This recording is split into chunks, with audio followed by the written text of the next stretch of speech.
तो आज खास बताने वाले हैं पंडित जी आपको ठीक 2:02 पर और समय हो गया है और पंडित जी आपको बताएंगे। आपको ये भी बता दें कि आमतौर पर हम आपको इस कार्यक्रम के अगले हिस्से में बताया करते थे कुछ खास, लेकिन इस बार हम आपको पहले ही बता दे रहे हैं ताकि आप विस्तार से हमारी पूरी बातचीत इस मुद्दे पर सुन सके। पंडित जी क्या खास है, क्या उपाय है? जी नंदिता, आज का उपाय बहुत खास है। हर व्यक्ति के लिए आज कुछ ना कुछ है। देखिए, यूं तो वनस्पतियां आपके आसपास बहुत ज्यादा महत्वपूर्ण है और आज के परिवेश में तो बहुत ज्यादा महत्वपूर्ण हो जाती हैं जब आजकल वृक्ष की रखरखाव नहीं हो पाता, देखभाल हो नहीं पाती। और यदि वहीं अगर आप अपनी राशि अनुसार, अपने नक्षत्र अनुसार वृक्षारोपण करते हैं तो बहुत अच्छा लाभ मिलता है। आपका जो दुर्भाग्य है वो आपसे कोसों दूर चला जाता है। तो आज हम लोग चर्चा करते हैं कि मेष राशि वालों के लिए कौन सा वृक्ष सबसे ज्यादा लाभकारी रहेगा। आप अपने घर के आसपास या जहां भी संभव हो सके यदि लाल चंदन का कोई पौधा लगाते हैं, वृक्ष रोपण करते हैं, तो निश्चित आपका जो दुर्भाग्य है वो आपसे दूर रहेगा। आपके लिए सौभाग्य की वृद्धि हो सकती है। और वहीं वृष राशि वाले जातक लोगों को बहुत ध्यान से सुन लेना चाहिए।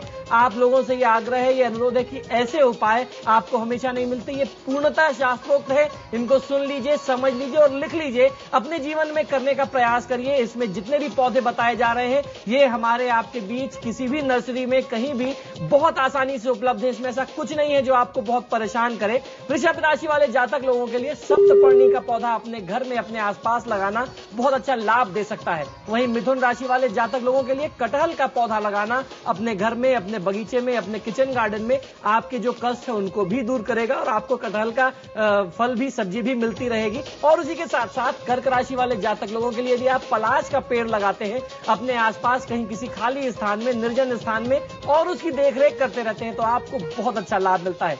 वहीं सिंह राशि वाले जातक लोगों के लिए पाकड़ का पौधा लगाना अपने घर में, अपने वास्तु में वास्तु दोषों को भी दूर करता है और आपके सौभाग्य में भी वृद्धि करता है। कन्या राशि वाले जातक यदि आम का पौधा लगाते हैं, कम से कम 5 आम का पौधा लगाते हैं तो आपका परिवार, आपके वंश की रक्षा होती है। वंश वृद्धि के लिए आम को बहुत महत्वपूर्ण माना जाता है। तो ऐसी स्थिति में आप अपने घर के आसपास जहां भी आपसे संभव हो सके आम का पौधा अवश्य लगाइए। वहीं तुला राशि वाले जातक लोगों के लिए मौलश्री का पौधा लगाना आपके सौभाग्य में वृद्धि करेगा। आपके जो भी कष्ट हैं, जो भी आर्थिक समस्या है, जो भी पारिवारिक तनाव चल रहा है उसको समाप्त करने के लिए तुला राशि वाले जातकों के लिए मौलश्री का पौधा बहुत ज्यादा प्रामाणिक माना जाता है। वहीं वृश्चिक राशि वाले जातक लोगों के लिए खैर का पौधा अपने घर के आसपास लगाने में आपके सौभाग्य में वृद्धि होती है। आपके घर में, आपके परिवार में यदि आप गंभीर रोग से ग्रस्त हैं तो वो रोग तत्काल उतर जाता है, आपको उसमें भी राहत मिलती है। आर्थिक समस्या के लिए वृश्चिक राशि वाले जातकों के लिए खैर का पौधा लगाना बहुत ज्यादा लाभदायक होता है। जितनी भी आर्थिक समस्याएं हैं वो आपके ऊपर कभी नहीं आएंगी।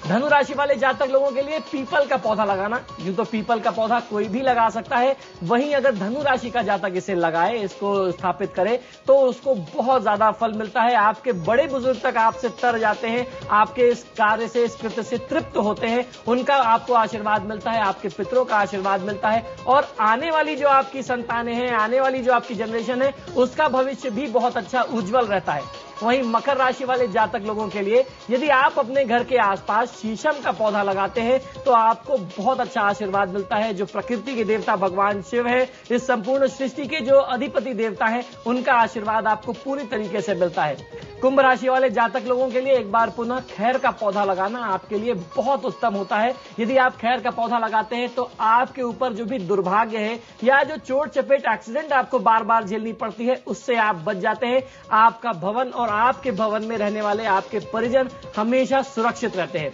वहीं मीन राशि वाले जातक लोगों के लिए बरगद का पौधा लगाना सौभाग्यदायक होता है, आपके सौभाग्य में वृद्धि करता है। दुर्भाग्य को काटने के लिए, दुर्भाग्य नाश के लिए मीन राशि वाले जातक लोगों को बरगद का पौधा एक बार अवश्य लगाना चाहिए।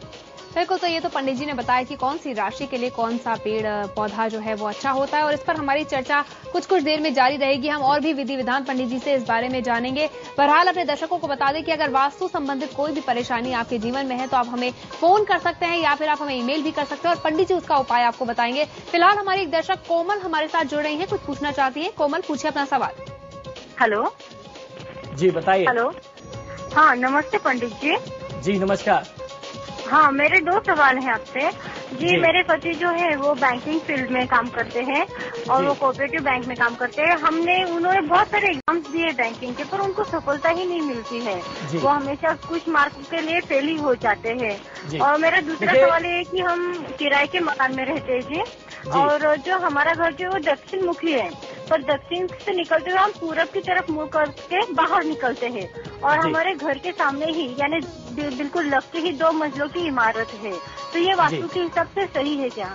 देखिए, अगर वो इमारत आपके यहाँ आपके बगल में है और उसकी छाया आपके घर पे पड़ती है, आपके प्रवेश द्वार पे पड़ती है मुख्यतः, तो वो बहुत बड़ा दोष माना जाता है। अन्यथा उसका कोई दोष नहीं है। ऐसी किसी इमारत का, ऐसे किसी वृक्ष की जो छाया है वो आपके परिवार पर, आपके घर पर और मुख्यतः प्रवेश द्वार पर नहीं पड़नी चाहिए।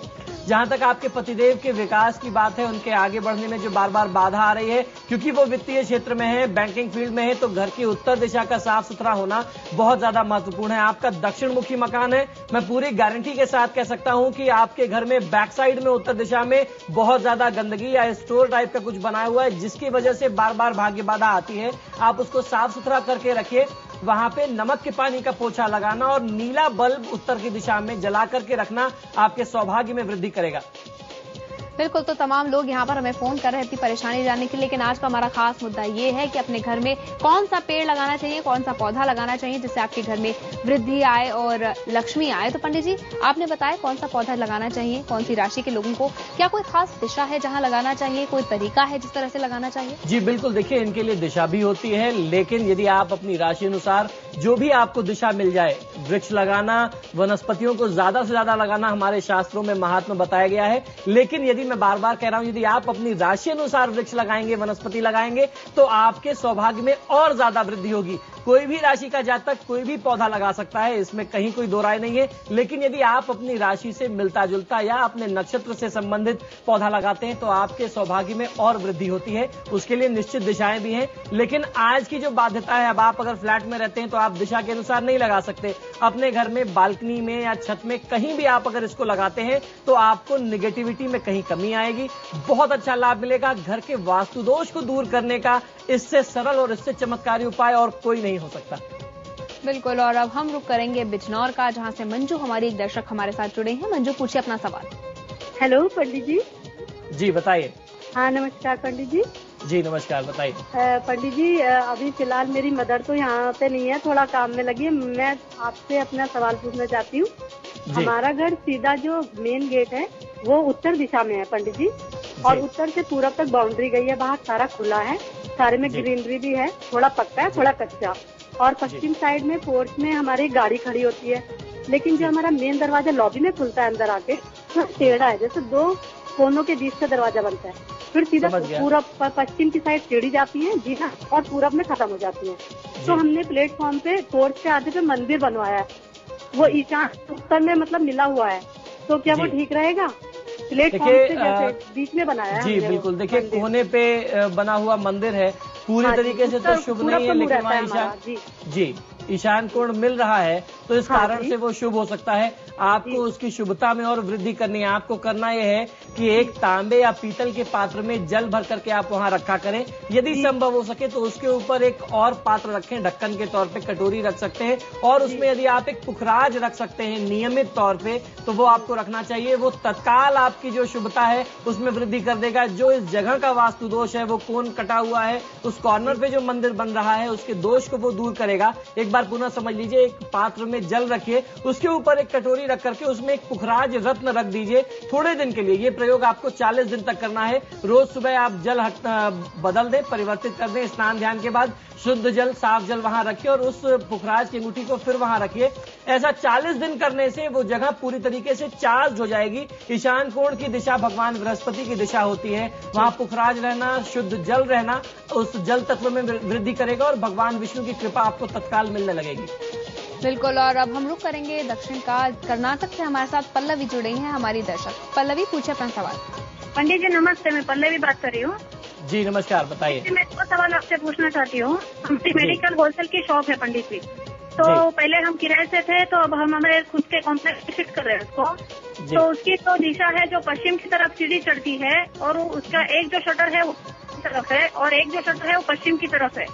जी। तो उसके 3 शटर है मतलब, तो एक हमने कॉर्नर का जो है हमने रख लिया, जो उसका ऊपर है फेस और एक पश्चिम फेस है। तो इनका मकर राशि है, मेरे पति के हेमंत नाम है, पर मकर राशि है। तो उनकी जगह कहाँ पे रखनी चाहिए, टेबल और उनकी चेयर? और फिर देखिए, किसी भी व्यावसायिक प्रतिष्ठान में मालिक की जगह दक्षिण पश्चिम की होती है। आप बहुत सौभाग्यशाली हैं कि आपको 3 तरफ से मार्ग वाला स्थान मिल गया है। ऐसा मार्ग शास्त्र में, वास्तुशास्त्र में बहुत ज्यादा शुभ बताया जाता है। तो जब भी आप बैठे दक्षिण पश्चिम की तरफ, आपका मुख उत्तर और पूरब होना चाहिए। आप दोनों दिशा ले सकते हैं। आपने बताया उत्तर में भी शटर है, तो उत्तर मुख करके बैठिए और बाकी दिशाओं का भी प्रयोग करना आप चाहते हैं। अगर आपके पास ऐसा ऑप्शन है तो आप पश्चिम और दूसरे एंट्रेंसेस को भी यूज कर सकते हैं। मतलब उधर से भी आप अपनी ओपनिंग रख सकते हैं शॉप की, आपको बहुत अच्छा लाभ मिलेगा। 3 दिशाओं से खुली हुई दुकान व्यापार के दृष्टिकोण से, और पश्चिम मुखी अगर मुख्य प्रवेश है उसमें मकर राशि आपके पति की है तो बहुत अच्छा लाभ मिलेगा। और अब हम चलेंगे फरीदाबाद। शशिकांत यहाँ से हमारे साथ जुड़ रहे हैं। शशिकांत, क्या है आपकी समस्या? पंडित जी प्रणाम। जी नमस्कार, बताइए। अच्छा पंडित, मैं रेलवे आवास में रहता हूँ, फिरोजाबाद से, फरीदाबाद नहीं, फिरोजाबाद टूंडला से बोल रहा हूँ। जी बताइए। रेलवे आवास में रहता हूँ। रेलवे आवास में मुझे आए हुए 8 साल हो गए पंडित जी। मेरा आवास जो है पूरब मुखी है जी, लेकिन जब से मैं इस आवास में आया हूँ मेरे शरीर पे कोई न कोई परेशानी बनी रहती है पंडित जी। मेरा शौचालय जो है वो उत्तर दिशा में है जी, लेकिन प्रवेश द्वार पूरब मुखी है पंडित जी। जी देखिए, आपके घर में उत्तर और पूर्व का दोष समझ में आता है, जैसा मैं बोलने जा रहा था और आपने बताया कि वहां पे शौचालय है। तो ऐसी स्थिति में आपको करना है कि जो ईशान कोण है उत्तर पूर्व, उसमें थोड़ी सी वृद्धि कर दी जाए, उसको मजबूत कर दिया जाए। जो उत्तर और पूर्व का दोष है वो समाप्त होने लगेगा। उत्तर और पूर्व की दिशा को ज्यादा से ज्यादा साफ सुथरा रखिए, और ईशान कोण को यदि आप साफ करके वहां तुलसी का पौधा रख करके प्रातः और संध्या काल दोनों समय में वहां आप तुलसी देवी की पूजा करते हैं, उनको जल चढ़ाते हैं, पूर्णिमा के दिन कच्चे दूध का अर्घ अर्पित करते हैं, तो निश्चित आपको सफलता मिलती है। और अपने घर में नमक के पानी का पोछा लगाना, जिस जगह पे आप सबसे ज्यादा समय व्यतीत करते हो, whether it's your drawing room या आपका जो लिविंग रूम है, वहां पे आप अपने बेडरूम में कुछ पात्र में नमक रख करके, समुद्री नमक जो ढेले वाला आता है, पुराने समय में हम लोग घर में यूज करते थे, गृहिणा उसको प्रयोग में लेती थी, उस नमक को यदि खुला रखते हैं तो जो भी नकारात्मक ऊर्जा आपके घर में बहुत ज्यादा प्रवेश कर चुकी है, जो अभी भी जनरेट हो रही है, बन रही है, उससे आपको तत्काल राहत मिल जाएगी।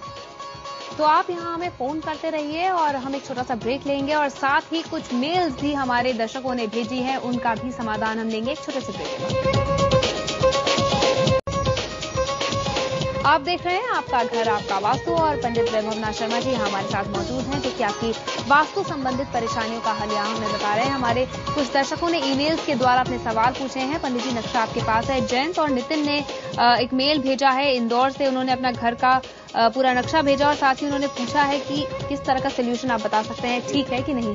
जयंत, आपका नक्शा काफी हद तक ठीक है, लेकिन दक्षिण में इतनी चीजें खुली होना, इतनी दिशाओं में इतना खुलापन होना वो बहुत ज्यादा अच्छा नहीं होता है। दक्षिण दिशा ज्यादातर यदि आप बंद करके रखें, उधर कंस्ट्रक्शन भारी रखेंगे तो आपको लाभ मिलेगा। इसमें 2-3 छोटे छोटे चेंजेस ऐसे करने चाहिए। जैसे आपकी किचन की जगह है वो काफी ठीक है, प्लेटफॉर्म जो है आपका वो ठीक है। अगर साउथ ईस्ट पूरा मिल जाता है, प्रॉपर मिल जाता है तो ठीक है, नहीं तो आपको साउथ ईस्ट में एक लाल बल्ब जला करके रखना होगा और साउथ ईस्ट को बहुत साफ सुथरा रखना होगा। जब आपका ये घर बन जाए और उसके बाद आप एक अच्छा सा वास्तु शांति का अनुष्ठान करा लीजिए, सभी दोष दूर हो जाएंगे। तो हमारा कार्यक्रम हमें आज ही खत्म करना पड़ेगा, लेकिन अगर आपके मन में भी कुछ सवाल है तो आप हमें फोन कर सकते हैं या फिर आप हमें ईमेल भी कर सकते हैं आपका वास्तु @network18online.com पर। और अगर आप किसी कारणवश हमारा ये कार्यक्रम नहीं देख पाए हैं तो आप IBNKhabar.com पे ये पूरा कार्यक्रम दोबारा देख सकते हैं। फिलहाल हमें दीजिए इजाजत, नमस्कार।